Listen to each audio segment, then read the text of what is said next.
No, you aren't. Yes, you are.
Hi, everybody, and welcome to Just Saying. It is December 30th, 2013. One more day of this year. I'm Kim, and I'm joined here as I am every week by my lovely, vivacious, and oh so happy co-host, Mary. Hi, Mary. Hi, Kim. Yeah, I am kind of happy. Am I sitting on a chair or am I floating? I can't tell. A little bit of both. I think you're doing the hover thing. Yeah, I know. What a wild ride. Well, why don't we start with you, because we always start with you, and then I'll giddy myself. No, you've got too much giddy going on. You get to go first. Okay. Well, if you guys out there don't already know, I'm telling you, I'm going to be a grandma. Yay! And last night, yahoo! And you're going to be an Auntie Kim. Yay! And Uncle Eric, Uncle Yeti. We're going to have to start doing something cool on Penn here. Anyway, we had my son and daughter-in-law had a gender party last night. And I was like, what the heck is that? They sent us the invitations. But what they did was, when she had her last ultrasound done, they didn't want to know what they were having. They had the doctor write it down on a piece of paper, and seal it in an envelope. And they went to a baker, and they gave the envelope to the baker. And this baker does these specialty cakes. And obviously when you cut it, pink inside for a girl, blue inside for a boy. So nobody knew. And what Jen came up with, my daughter-in-law, she got Hershey bars. And she got pink pens and Sharpies and blue Sharpies. And you had to write in Hershey either SHE or HE, the blue for the boy for HE, and the pink for the girls for SHE, which I think is kind of cool because it's right in the middle of Hershey. So of course I wrote in blue because I was like feeling boy. I was girl all along. And then the day before it was like, I think she's having a boy. So when they cut into the cake and out came the first slice, it was blue. So I won a candy bar, and I'm also going to win a grandson. So that's pretty good. 2 things in one night. And you found out on Vinny's birthday. That's right. Yesterday was Rick's birthday, so it was all around fun. It was emotional too because it's been a long ride for them, and so it was a nice happy time. But I don't want to take away from the happy time, but I'm going to ask everybody for some prayers. My mother-in-law Saturday night got rushed to the hospital.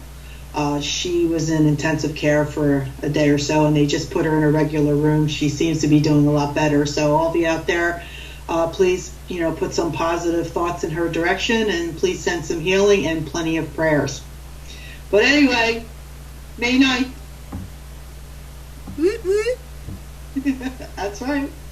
I was snapping pictures left and right, but I didn't have really good signal while I was there. I would have been posting on Facebook, so I had to wait till I got home.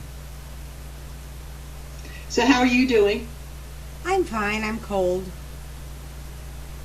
Oh, what are you, like 40?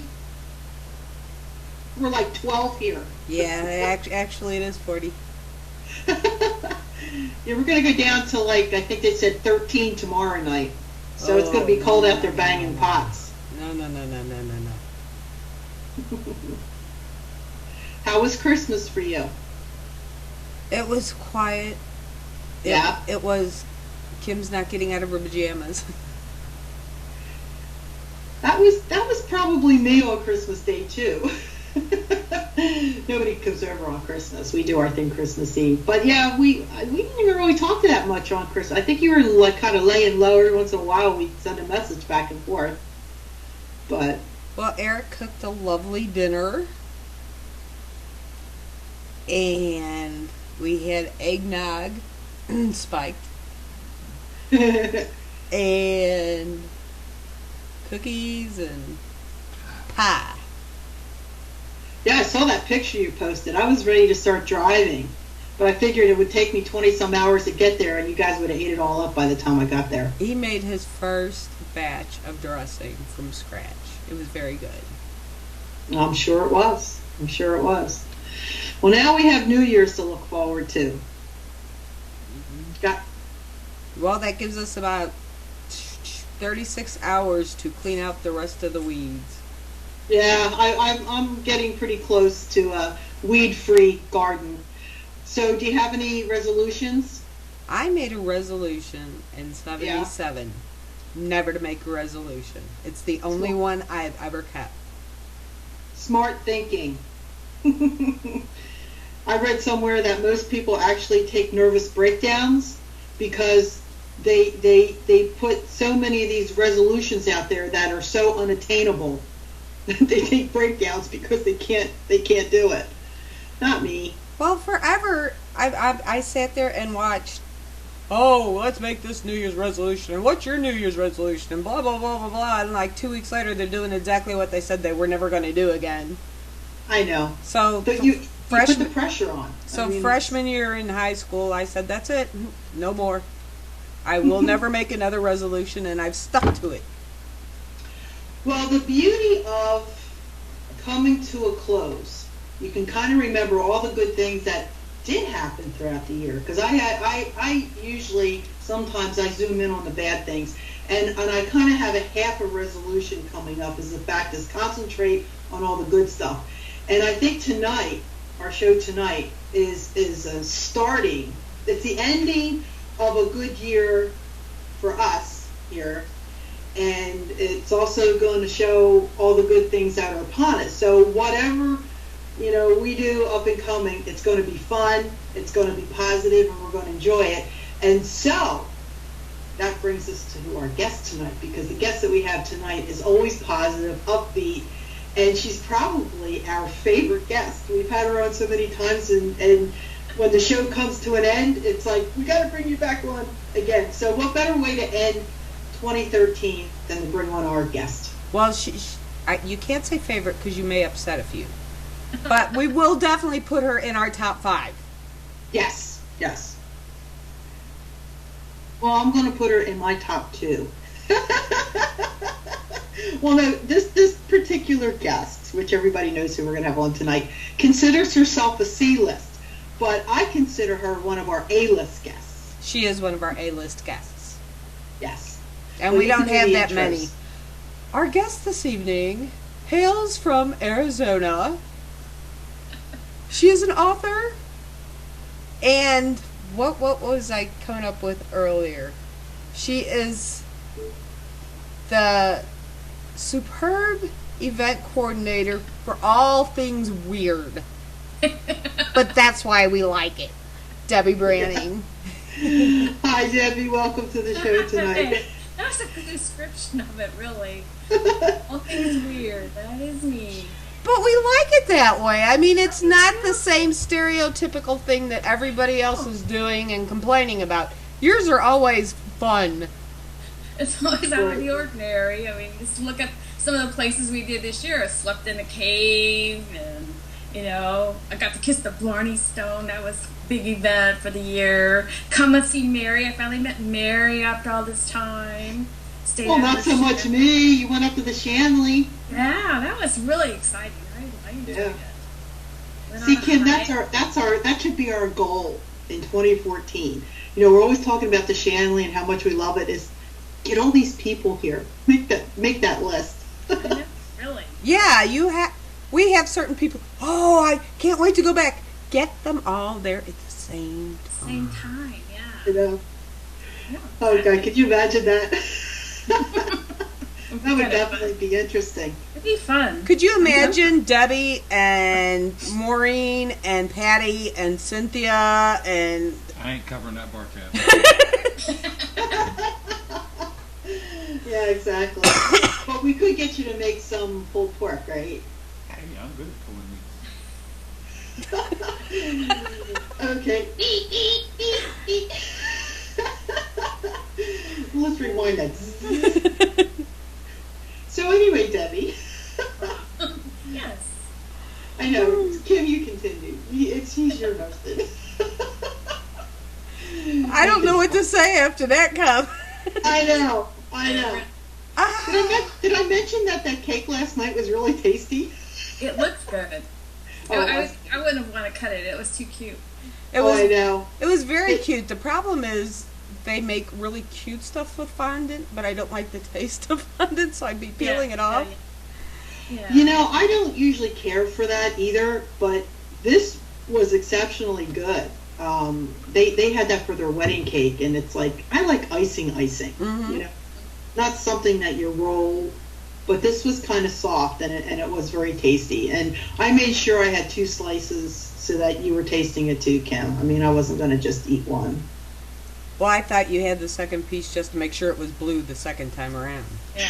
Oh, well, Rick was sitting there, or should I say, a.k.a. Vinny Two Fingers, was sitting there, and as our waiter was cutting this cake, he's going, wouldn't that be funny if it was pink on the other side? And he sat there till that whole cake was cut, just to make sure there wasn't a pink. And then the whole thing went around about, we hope the guy got it right. And Jen's like, and Ricky's going to Jen, well, pull out the envelope, let's just make sure. She goes, I can't, it's in my car at home. So he was like sweating bullets the whole time till he got home to look at that envelope, thinking the guy screwed it up, thinking it's opposite day. Yeah, that could happen. Yeah, it could. So speaking of things happening, you mentioned about sleeping in a cave. Yeah. Where was that? That was up at the Grand Canyon Caverns. It's up, on the old Route 66. and it's been like a tourist attraction on Route 66 forever and ever and ever. And they were offering paranormal investigation teams to come up there and investigate, in case there were ghosts. So we brought about, I think it was about 15, 16 people. And some of us slept up in the cave, and the other of us stayed at the haunted bunkhouse. And we all got to investigate, but we actually slept in the cave. It was really kind of cool. They were telling us, oh yeah, you're safe, no rocks or anything, we'll fall. And I'm laying in the middle of the night and I'd hear plunk. And I'm like, oh, that's not true. So I'm laying there all night with my hands over my face. But it was really neat. It was really kind of a neat experience to say that you spent the night in the cave, the Grand Canyon Caverns. We saw some shadow people. That was about it. We didn't get, any recordings or anything like that. The thing, we figured there was like a lot of residual energy in the cave. And so in this, they have like a room there. It's on a platform, just like a motel. There's sofas, there's a couple beds, there's a little kitchenette, a little bathroom like you would find like in a RV. And then there was like a stereo, an old-fashioned stereo with albums. So we were like down there, and we put on some Elton John, and we all started singing "The Bitch Is Back." So we were thinking, 50 years from now, someone else will be down in the cave, and there'll be this other residual energy, and they'll start hearing a bunch of wacky women singing "The Bitch Is Back," and they're gonna go, "What is this about?" So it's kind of fun. We left our own little mark there for future ghost hunters. But it was an interesting experience. I really enjoyed just to say that we spent the night down, I don't know how many feet it was down below in the underground, but it was really a cool experience. Well, if Kim and I were there with you, okay, and you'd hear the occasional rock, it wouldn't have been a natural thing. It would have been Kim and I tossing rocks at people. Mm-hmm. I know, just kind of freak them out, but it was an interesting spot. There's I think it was one of the Indian tribes used to bury their dead in the cave, so that was another reason why they believed it could be haunted as well. And they closed up that entrance of the cave when they put the elevator in, and we almost got stuck down there because one of our girls forgot to hit the button to make the elevator come back down, and so we're like standing down there. It's like no way we could get it. The elevator comes. So finally she figured out, since we didn't come along, that she goofed. But we all had to go to the restroom. It was like, let us up. So it was fun. It was a fun experience. Yeah, we always have kind of a crazy time when we go somewhere. So it was. Well, now you've come to the East Coast because you went to Salem. Yeah. You went to 2 out of 3 of my favorite haunts. Yeah. You went to Fort Mifflin. Yeah, and Mifflin. Of course, the Shanley. I didn't get you to Gettysburg yet. Not yet. One of these days.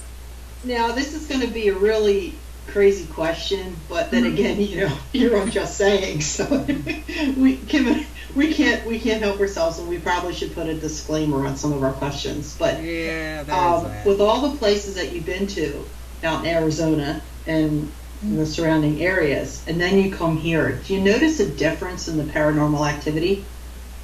Yeah, definitely. It's I don't know how to explain it. It seems a little more active. Here or where you are? Back east. Okay. Yeah, maybe it's because I'm so used to the slow pace of everything in Arizona, and the East Coast more fast paced, and I don't know, the energy seems stronger there for some reason. Arizona, some places are too. I guess it just depends where you are. Yeah, I mean, and in all fairness, I don't think you made it. Did you go to Valley Forge at all? No. Because I know we split up there for a while. Yeah, we didn't make it there.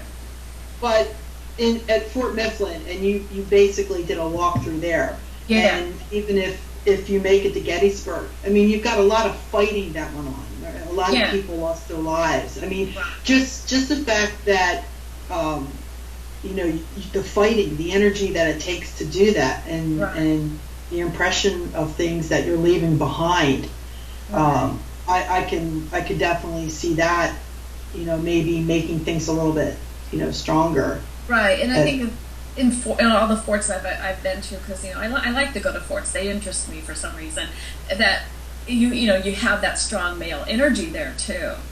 because it Yes. was mostly men. I mean, there were always women there that lived in the forts too, their wives and things like that, cooks and whatever. But you really feel that strong male energy as you're walking through buildings, and you feel when you're walking into like those little I don't know what do they call the little tunnels? The casemates. Yeah. I mean, you felt men there. You didn't feel like, oh, there's like women down here hanging out. You felt men inside of those. So it's a big veil. Yeah. But Kim, when we go to the Shanley Hotel, I think there's just more so a women activity, because okay, you've got the bordello going on there. There was also a lot of gangster stuff too, but I don't know. I think that when we've been there, it's been more of a female thing, don't you think, Kim? Yeah, I think the only place that it's not even so much Joe's room, but I think that the only place we really encounter any male anything is on that third floor. That's why we don't go up there a lot. Yeah, that's true. What about you, Debbie, when you were there? I mean, you were there long enough. We were there two nights. Definitely female in the border, obviously. Going up the stairs was kind of a male thing because they were probably watching, who was coming and going there. But I know when we were in that, I don't know, what would you call it, the great room, the room where everyone kind of sits around and eats up and eats whatever. And the great room. Yeah. I mean, I know I looked once and you said, you saw it, didn't you? And I said, I saw something there. There's always something kind of watching right there. And that felt male. Well, it is said that there is a male spirit by the name of Frank that hangs out there. He kind of would, and Eric, you might need to help me out with the word on this, not a bouncer, but the guys had to get past him to get into the gentleman's quarters and, of course, the bordello. The pimp. So, what? He was just be a bouncer. Or security. Yeah, it was kind of, a bouncer type of, but there's another name for it. Whoever, kind of. Yeah, but he's good, and he was said to have been a kind of grouchy kind of guy. And then, of course, as you go up to the bordello, you have that seat where the madam sat. So you had to get by her too. Yeah, you had to pass the test to get upstairs. So it was that was, I think, the strongest place in the whole thing. And I actually did kind of film a little video as walking through there, and it was kind of weird being up there by yourself, but at the same time I thought, well, it's just mainly women. They're not gonna say anything. They'll poke at you though. They're very interested in the material of your clothing. I didn't think I had any bling on them, so they didn't care. But the third floor, that one is very. I don't know, maybe because it's unfinished, it seems more rugged and manly. I don't know. Maybe when someday, if that one ever gets complete, it'll have a different feeling to it. But maybe because it's still in the remake stage, it's. I don't know. All I know is if I can get up to the second step without feeling creeped out, then I can make it all the way up. But as a rule, Kim and I, there'd have to be $1,000 sitting up on the top steps for us to go up there to go grab it. I mean, I've been up there, and to be perfectly honest, I've only been up there twice by myself, and it was a quick run the camera, cables up there, place the camera, and get down. And I've never done that trip so fast in my life. However, I will say when we were there, and you weren't with us, Kim, but that was when Robin Marie was there, and I walked around with her, I felt very comfortable up on the third floor because Robin is such a strong force that I almost, I felt like if anything was going to be around, she'd get it first. Yeah, she'd tell you go, get out. Yeah. Now the room I was in, there in that little corner, I don't know what number it was or what it's called, but that was the room they told me when we kind of were doing the whole walkthrough that someone kind of walks through the room, like through that door, and there was like maybe another entry where the window is, like maybe there was a side stairs or something at one time. And it was early in the morning when I finally went up that I could feel someone brush by the end of the bed where I was and walk past. I didn't see anybody, but I did hear someone walk through the room. Oh, So interesting. that was interesting. Mm-hmm. That was fun. And then there was when we were up there was a bunch of us upstairs in the bordel, and there was like a weird light that flashed in the first room. Mm-hmm. We all saw it in the mirror, and then some other people that because I was facing more and looking at the mirror, and then the people that were looking the other way saw it like by the bed or wherever what was on that end. So everyone saw like a light just kind of flashed in there at one time. Right, I remember you talking about that. Is that Anna's room? Anna's room Yeah. is strange. Go ahead, Kim.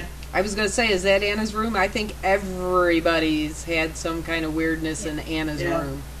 Yeah, it was Anna's room. Anna's room is the room where I posted the picture of that shadow figure sitting on the edge of the bed. Oh, okay, yeah, I can believe that. I can believe that. But I was really glad because being there my first time, and all the people there that came together to investigate all worked really well together, and it was really nice that they just kind of let me tag along and wherever they went. So I really enjoy that they let me kind of like hunt along with them. So it was fun. I like that a lot. Okay, I got a question. I got a weird question, but I got a question. Okay. You said that back in Arizona it's more laid back and it's more fast paced up on the East Coast. Is it? Do you think maybe it's just because they're used to you in Arizona? Yeah, I think that's a lot of it, and I'm used to them. If I'm at a new location, then maybe the energy feels different. But a lot of the places we go to, we've been to many times, and like when we used to do the Gaston Hotel, we used to go down there about every 2 or 3 weeks. And after a while, it was like the spirits, like they knew we were coming. They had things set up for us. It's kind of like at the Shanley. They're like, oh yeah, they're coming. Okay. We'll do this time, or we'll hide this from them, and they'd hide things from us, and we wouldn't find them until it was time to go home. And we knew it wasn't the help there because they never messed with anything. So it was just little things like that. I think if you visit a location a lot of times, the spirits kind of like get used to you and like, okay, they're harmless, Well, we'll play with them. The second part of that question is, do you think maybe your spirits sent word to the other ones? I don't know. When I go into a thing, I try to go in just without everything else around me. I just try to focus on what's there. Well, so I mean, know if I bring other spirits with me or what. I don't know. I mean, yours are so used to you and how you investigate, and they know you and they're comfortable with you. I wonder if there isn't some kind of little paranormal phone line to where they contact each other and say, okay, she's coming, she's cool, don't mess with her too bad. Yeah. Show her things, but don't trip her down the steps. Yeah. I've had that happen when I visited places where other people frequent. We went to this Hotel Lee in Yuma, and I had a friend there that investigated there about every other weekend. And when we came down to do our little workshop thing, and he set up cameras, and at night he was tearing down. And so he says to the little ghost, was a little girl ghost. He says, okay. He says, I'm going to leave now, so don't you go upstairs and start terrorizing, my friends. And then you hear the little girl going, upstairs? She was like, ooh, goody, like, I can go mess with them now. So I think that's like I said, I think if they get used to people, they're going to respond more with them. I mean, Mary could probably go up there and have a conversation with them and record a whole conversation, where they stand back from me a little bit because they don't know me. But if Mary says, this is my friend Debbie, it's okay, they might respond more. I find that a lot. If we go places and say, okay, these are our friends, it's okay to show yourself and, converse or whatever. It'll happen more. Well, No, I agree. We've had it to where we've sat there and said, okay, there's so and so downstairs, go mess with them. Don't hurt them, just go mess with them. And then 2 hours later, they're like, man, someone was tugging on my pants, and we just sit there and grin. Right. Yeah, they get friendly with once they're used to, I think. Yeah. I mean, it's just like at your shop when Mary came and you were saying, okay, you have all these things happening on the show Mary, and then things started happening, like the car out, doors slamming and doors moving, because it was like, you were giving them permission. Yeah, I'll show Mary's. Yeah, the place is haunted. Yeah. Oh, yeah, they definitely showed Mary. So, yeah. I know, that was different. Well, one thing that Kim and I have noticed, and we've talked about this before on the show, is when Kim and I took a trip to the Shanley by ourselves, and we had a horrible night. I mean, it was a night from hell. We didn't sleep. We were not permitted, really, to sleep. We finally got up like 6 o'clock in the morning, and we're sitting in the great room, only to find out when Teresa came down to make coffee and stuff, how'd you sleep? Well, we had a horrible night, and I have never not had a night that I went to the Shanley I didn't sleep. I actually sleep better at the Shanley than I do at home. And it was your normal room. It wasn't like we slept in a different room than normal. No, it was the normal room. The minute we walked through the door, we were in the Rose Room, which is the room that I had when you were there, Debbie. As soon as I walked in, I started getting pains in my stomach. She started taking asthma attacks, and she doesn't even have asthma. Oh, wow. And it went on and off throughout the whole entire night. I actually got up about 3 o'clock in the morning. Now, the fun part in this is Kim and I were the only ones in the hotel besides Sal and Teresa. It was a Sunday night, so we were there by ourselves. So imagine going down to the great room about 3 o'clock in the morning, nothing going on. As soon as I walked outside that room, the pains in my stomach stopped. Oh, wow. I stayed down there for a little bit because I didn't want to leave her alone too long up there, because, like I said, she was having trouble with me. She dozed off, and I'm tossing and turning. And I went back upstairs, and as soon as I went back up, the pain started again. Then she woke up and she was coughing, so we finally said, that's it, let's go downstairs. Teresa comes down, how'd you sleep? Horrible. And she goes, really? And we're like, yeah, we wouldn't make it up, And she proceeds to tell us, Kim, tell her what happened.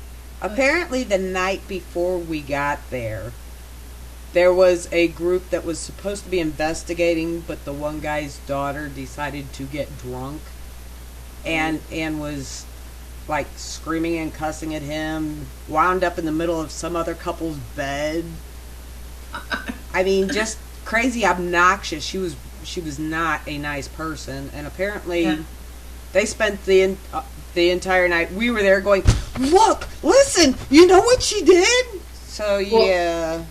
Yeah, I mean, she had a knife or something like that. She was threatening to stab people.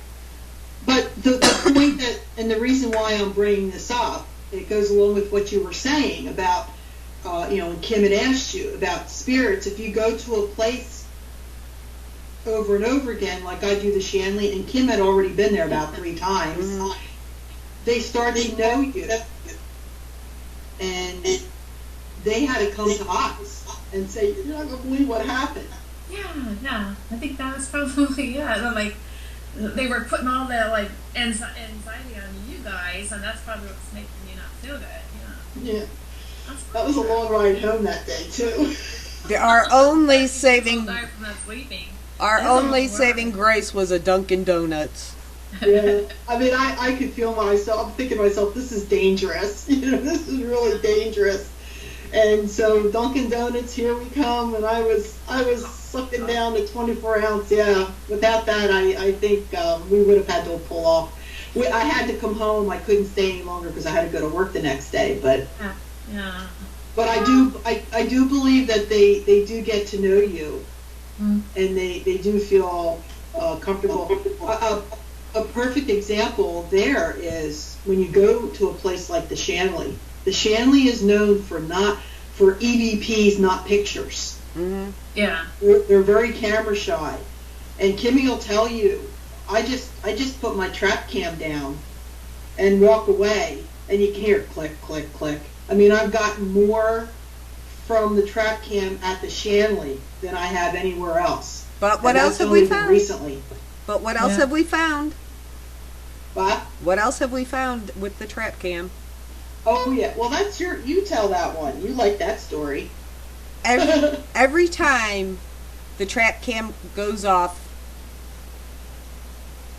by itself, without a skin-covered human walking in front of it and messing with it, the temperature goes up between 3 and 5 degrees every time. Okay. Is that not strange or what? Yeah. Because it usually goes down. Down, yeah. Everybody talks about cold spots. We have found, and it's not only the Shanley now, because it also did it in my shop. Yep. Oh, yeah. But when it goes off by itself, it's between 3 and 5 degrees. And the last time at the Shanley, I think it stayed steady for like 4 or 5 hours. The temperature stayed steady, and the one click it did, it jumped. Yep. Interesting. It is, because it gives you a new area of research now, because it's always been temperatures have gone down. And I mean, I've got pictures from Gettysburg, because I put it in certain areas at the battlefield bed and breakfast, and have not had that situation until the Shanley last year. And didn't have it anywhere else. I mean, it's gone off of Fort Mifflin for me, Old Jail Museum, even at Rockwood. And then I put it in Ken's shop in the storage room, and we had the same situation. Interesting. So what was in the storage room before? When it was the other... It's been quite a few things. We think it was an office, but we have an older black gentleman who still hangs out in there. Yeah. And he had a bottle of spirits hidden back in the cabinet. And he said, when he got the chill, he would have to go back and warm himself up. So we purposely that makes sense then. We purposely placed a bottle of whiskey in that cabinet all the way back in the corner. It's been moving around quite a bit,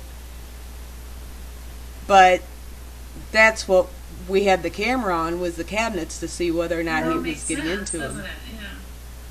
Well, the whole place is strange. I mean, when you go in there, as far as spirit activity, because and it's embarrassing on my end, but it's the truth. The day I was leaving, I had a dinner time flight, so I had all day, and her friend Lori took me out sightseeing, and we came back to the shop. I guess it was about 1:30, 2 o'clock, and I had a great night's sleep the night before. I wasn't sitting in that chair when all of a sudden I'm out like a light. I mean, and I would wake myself up, and I'm like, what is this? And I just felt like somebody just pulled the plug on my neck, and all the energy was drained, to the point where I said, I gotta go outside. And the minute I went outside, I was fine. But I was sitting in this chair, I'm waking myself up snoring in this chair. And both of them were looking at me and laughing. But I really think that there was so much activity and so much around, it was just draining me. Yeah. But somebody, I don't know if it was Patty or maybe Robin, somebody had said to us, there's so many crystals that she has in that shop that it could be causing. Yeah. But it was the pen on your pen. Yeah, it's Sammy. She wants my attention. Hi, Sammy. I see you. She feels slighted. She likes to see me. But it's definitely strange. But yeah, getting back to what we were all talking about, I really do think that the spirits, if you go to a place enough, they know you. Like when you go to the cemeteries and things. Yeah. You go there constantly, and right. And if there happens to be anything. Yeah, sometimes you're attracted to certain graves, so you always go back to those certain graves. So and I know when I'm at the old cemetery where I volunteer every week, when I'm out there, I like to walk out there, sometimes just to clean things up, pick up all the garbage that the neighbors, we're near like a downtown area, so there's a lot of homeless that just walk by and throw their bottles in, or their, McDonald's wrappers into the cemetery. So every once in a while, I just, if it's a nice day, I like to take a garbage bag and just kind of wander around out there and explore and pick up the trash. And I know one day I saw underneath our cemetery, this is the cool part, there's a prehistoric Hohokam village. So, and at one part of that village, there's actually a cemetery. So we're a cemetery built on another cemetery. Wow. And when it rains, it washes up pieces of pottery. And I know this one time I was out there and I was going around in this one grave site that had, the fencing around it. And there was trash in there, so I went in there to get it, and I saw this really, really pretty piece of pottery that actually had design on it. Usually it's just clay, boring. But this one was really, really pretty. It was probably about as big as a quarter. So I took it in the house, the offices to show everybody. And I said, we can put this in our display case. It'll look really good because it's actually something than just boring brown pottery, gray pottery. And so then, the next time I was out there is with the time when I was going around there, and I was going to reach over to pick up some garbage inside there, and I got pushed in, and luckily I landed on the piece of where the pointy part was not there. It was just kind of broken off, and and I was falling in slow motion. And the only thing I could think of, I'm going to be impaled on this fence. The firemen are going to have to come, and I'm going to be on the local news, Cemetery lady falls in the cemetery. But I'm thinking they were mad because I took this piece of pottery, and I just sat there and I says, it's in the house. I did not take it home. It's in the house. It's still on the property.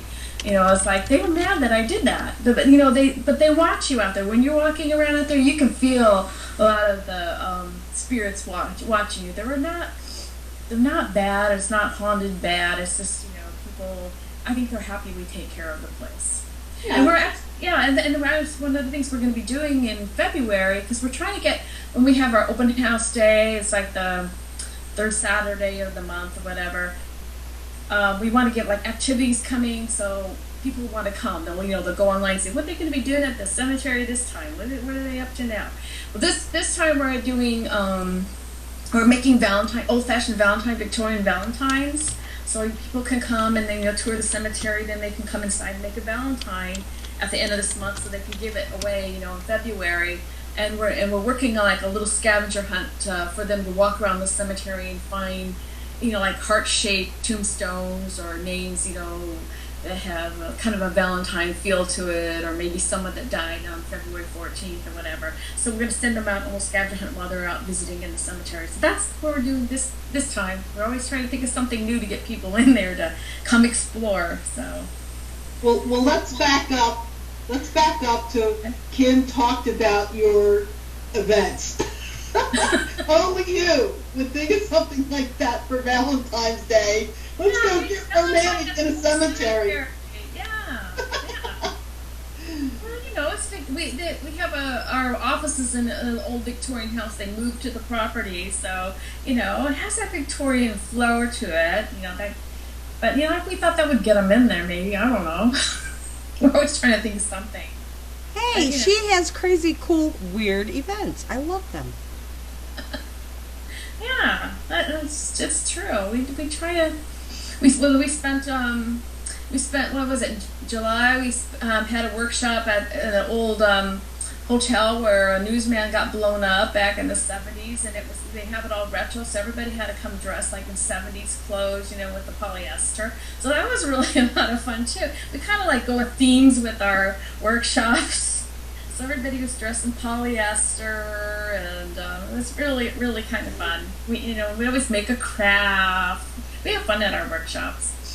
It sounds it. Well, before we run out of time, and we're not close to it yet, but we're getting there. We still have another 15 minutes. You have a New Year's story, your favorite New Year's ghost story. Yeah. This is what I don't know what you guys want to do on New Year's Eve, but one of these years, this is the thing I want to do. I have my little story here, so I'll kind of lay here if I can look at it and read it to you, little parts of it. But in Arizona, there is a place, the old stagecoach route that went from Prescott, Arizona down into Phoenix.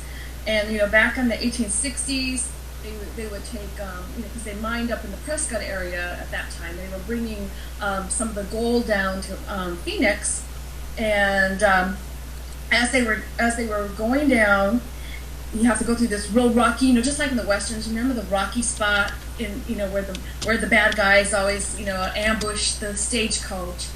Well, this happened again. It was the stagecoach drivers were so used to it, they would just they'd see the robbers and be like, okay, here we go. But this time they brought the cavalry with them, and they shot one of the men. And for an example, they left his body laying, just to dry out along the side of the road, and they start calling this area Skull Valley. And then, like a year or so later, it was on New Year's Eve. They were making this run from Prescott down to Phoenix, and there was only one rider. So the stagecoach, guy asked, well, come on up and ride with me up in the top seat. And so they, they went to the Staten station. That was the last, stage station until they get down to the hill. And they knew as they were coming around this corner, going into Skull Valley, that's where the adobe was, and that's where they would find this, where the accident was. And sure enough, they saw this man coming out from the side of the adobe towards them, grabs the reins of the horses. And so the driver's just, trying to get going, and pretty soon they got past, and they looked back and they thought, well, what happened to the guy? And so they got off, they had their guns, and they thought maybe they trampled him. No, he wasn't there. So they thought, well, maybe he wasn't hurt bad enough. They took off, so they backtracked to the sand. No prints at all. And so they got back down to Phoenix. They told, some of the drivers what happened. And they said, yes, this happens every year on New Year's Eve. This phantom, the stagecoach goes by. There's the man comes out to attack, the stagecoach, and then he fades away. So my thing I want to do is I want to drive up there someday, sit there, where the old adobe was, wait till midnight, and see if this ghost comes out, ready to attack the stagecoach. And I can't get any of my friends to go. Oh, dang, I'd be there in a flash. They're like, it'll be cold there. And I'm like, well, we can sit in the car and leave the heat on, because it's, just an old dirt road now. And I go, it's not going to be that bad, And so then my one friend was like, okay, I'll go. How long will it take us to get there? About 3 hours. Oh, no, I'm not going to do that. I have to drive home, after midnight. So I'm working. So I told her, what we're going to have to do is we're going to have to go up on some Saturday and actually find the spot. Because if we went just blindly, we'd be looking for the spot. We just kind of know it kind of goes around the corner. It's where the boulders are. Old adobe, probably maybe there might be a few rocks left. I doubt it. And so we know where we have to stop. Mm-hmm. And so then we could just go up some New Year's Eve, go right to the spot, park, and wait at midnight, see if the ghost comes, and then leave. But I just think that'd be like the best, New Year's. Oh yeah. Wouldn't you need to rent a stagecoach?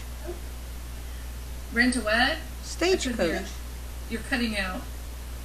A stagecoach. Oh, if I rent a stagecoach. Well, yeah, I don't know of anyone that has one, but... Well, you said he's attacking the stagecoach. If you pull up in a car, it's not the same. Well, they might think if we just went really slow. Well, you're going to have to attach horses to the front. Yeah, we can do that. Or we could just have people, we could do get cops. I know where she's going. That's what I was thinking, they have the parades just to go home. I knew where she was going. That's the perfect place for the lawn chair and a bucket of chicken, Kim. Right? Trap camp. As long as the horses are not real. And, have some hot chocolate or whatever, and see if the spirit pops out from the adobe and goes through the motions of, holding up the stagecoach, gets shot, and then he disappears. I think that's a perfect hunt, but I can't convince nobody to go with me. Yeah. Well, if I was there, I'd go. I know. And but like I said, I gotta go some Saturday and find the spot exactly where it is, because it's all these back roads, and I don't want to be looking for back roads, in the dark. So I want to go sometime in the daytime to find the place, and then take a bunch of people up there and have a New Year's party. And if they don't whine about being cold, so just bundle up and sit in the car. The car's got heaters, right? Yeah. You wouldn't have to be there, you just have to be there at midnight. So if you got there at 11:30, you'd only be cold for a half hour.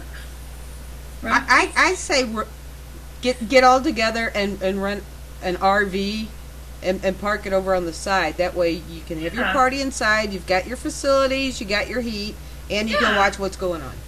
Yeah, exactly. I think it's the perfect hunt. So I can see it happening. We should start planning it now. New Year's of 2015. No, I have the directions right here on paper, so it's like I have the maps. I have old maps from the old days, so I usually just kind of match them up with the current. I have one of those that flip over the current route. So piece of cake. They just have to want to go. Drive me up there. Well, Ducky in the chat room says she'd go. So, I mean, we're diehards. There you go. Yeah, but she also said how cold can it be in Arizona? I know. Yeah, right. Well, in that area, it'd probably the 30s. Well, I know. That's not bad. I know from going to Vegas that the desert doesn't hold the heat. So once it gets dark, all the heat's gone. It's cold. Right, yeah. So it'd be probably like in the 30s at the coldness, unless it's like a snows or something. It happens too, because it snows once in a while in that area. So, yeah. I've been trying to get people to do this with me for about 3 years now. Ever since I found the story, I'm like, this is like the coolest place ever. And then everybody's like, well, I would rather do something fun, wear a party hat. Like, we can wear party hats. I got mine on now, so what you do is, next time someone says, hey, I need your help. Sure, absolutely, no problem. As long as you sign this contract to go with me. And find this where the old adobe was. Right. In Skull Valley. It shouldn't be that hard. It's not that big of a place. Blackmail them into doing it. Yeah, exactly. Find the Stanton station and follow the route down. A piece of cake. Well, I got a creepy ghost story that's very similar. Mm-hmm. If you ever look up, Dinah Roseberry wrote a book, A Ghost of Phoenixville and Valley Forge, and one of the stories that she writes in there is about General Anthony Wayne. And Kim, you've seen the statue where he sits on the horse at Valley Forge Park, that real tall statue? Yep. Okay. That wasn't that over by where that creepy circle thing is? Yes. Yeah. Well, that's the statue of General Anthony Wayne, and the story on him was he got killed in one of the battles, and back in the day they were trying to get his body home, and it was too big to fit in the box. So they ended up, I think they cut him up and they boiled him or something, and they shoved him in a box. And as they were taking him home, as they were, from, I don't know if it was Maryland or what, to back into the area where I live, okay, not too far from me, they'd go along and boom, there goes an arm, boom, there goes a leg. By the time they got him back, a lot of his body parts were missing. So somewhere I believe it's in January, people have spotted the spirit of General Anthony Wayne going along the road trying to pick up his body parts. So I was like, I've got to, that's what I'm thinking. Yeah, this guy's skull was there. That's why they named it Skull Valley, because they left him out to, whitewash in the sand till he rotted as an example for other robbers, but it didn't stop and they kept robbing stagecoaches anyway. But yeah, I just think that's my goal. Maybe for next year still, New Year's is in the middle of the week. Yeah, we can do that. Just drive up after work and find the place and sit there to midnight, wait for the ghost of the bank robber, the ore robber to come out, get his picture, go home. We get home 3 o'clock, 4 o'clock in the morning. It's okay. You'd be doing that anyway. Right? If you're out on New Year's Eve. This is why Kim and I like you. It's funny. Be all right. Yeah. Well, we're starting to get a little close to time to say goodbye to you. I'm getting echoes here for some reason. I'm okay. Oh well. Now I don't hear it, so we go. Okay. So, what do you have up and coming? I know you got this thing in February, the Valentine's thing for cemeteries. there's another paranormal team that we do things with occasionally that want to go up to Winslow, Arizona. You know, standing on the corner, Winslow, Arizona. And there's an old theater that they want to investigate, so we might do kind of pair up with them and do a workshop up there at the old theater. We can spend the night in the theater, so it's like bring your sleeping bag type thing. I know we have that one coming, and what else do we have? We've been tossing around, kind of making our agenda for the year with things, places we want to go and stuff. But we have another gentleman that wants to do something up at an old ghost town, kind of in the area that I want to go to, so it might work out. I might be able to do two things at once: find the spot and do this other old ghost town that has a haunted tavern that has an old boudoir upstairs too. It was moved from another town to this spot, so you know he wants to kind of go take a group of people up there, so we might do that. And I don't know what else. I mean, whatever comes along, we'll venture on and try to do it. So no big out of country trips this year. So She wants to meet me in St. Louis to go investigate my high school. Huh. Yeah, we were looking at that one day. That looks like pretty cool. You know, for a high school, it's like built on an old cemetery. You know, it was like, yeah. I start looking at the boundaries, you know, because I found another article that told the boundaries, and it was just exactly right. This high school smack in the middle of this old cemetery, and it was a cemetery they used to bury people from the insane asylum that was nearby. Yeah, and also kind of the indigenous, low income people or homeless people. That was kind of a low, key type cemetery. That's probably why they didn't take all the bodies out, because nobody probably claimed everybody. Well, they had to remove a few because once they decided to put the built-in pool, they ran across a few people. I bet they did. But yeah, I think, and she was telling about some of the stories of that. But I was never able to find anything on a fire there, so how some stories. Well, what it was is they were buffing the floors, and a fire had caught. Okay. But it was back in the 70s. Yeah. But it sounded really like the building's really massive, huge. It's really one of those old-fashioned school buildings, kind of like when I went to in grade school, just built its turn. Well, that one was built, in the 20s? Yeah. I think the 20s, yeah. My grade school was built like in 1898, I think. It was really old. But my grade school was built in 19,000. Yeah. 1900. 1900, yeah. That's about when mine was, I think 1898 or something. So yeah, it's torn down now though. Yeah, I always see all these things I want to go. Everything's on the East Coast. Well, I'm Midwest, so I'm closer. Everything on the East Coast. They need to start doing stuff on the West Coast. Hey, I'm Midwest. I'm right smack in the middle. Oh, yeah, you're not too far. One day I was talking to some ladies that said they wanted to do a road trip to Texas. You might have a bunch of ladies pull in your driveway. Come on. Eric will barbecue. He's good at cooking. Yeah, he really is. I'll pull some meat for a group of ladies. And Eric is really good at cooking. I rewound it. So like that one, Kim, I rewound it. I did like that. Anyway, we got to get out of here. Anybody want to get a hold of you? How do they find you? I'm on Facebook under Debe Branning, Debe Branning, or MVD Ghostchasers.com, or I don't know, just Google me. Or a third boulder from the left in Arizona. Yeah. Don't be the girl sitting up there all by herself on New Year's Eve on a bunch of boulders in Skull Valley, because nobody will go with me. That's funny. And then I'll see the ghost and no one will believe me. Yeah, really. Take my trap cam. It catches everything. Right? And we'll find out whether or not temperatures go up or they go down. No. To be continued. Yeah. Anyway, thank you so much for joining us. Happy, guys. That's always fun. We have a great time. And we look forward to speaking with you again in 2014. Of course. Gosh, that's for sure. All right. Well, thank you, and we're going to say goodnight to you, and we're going to wrap up real quick. Night, Debbie.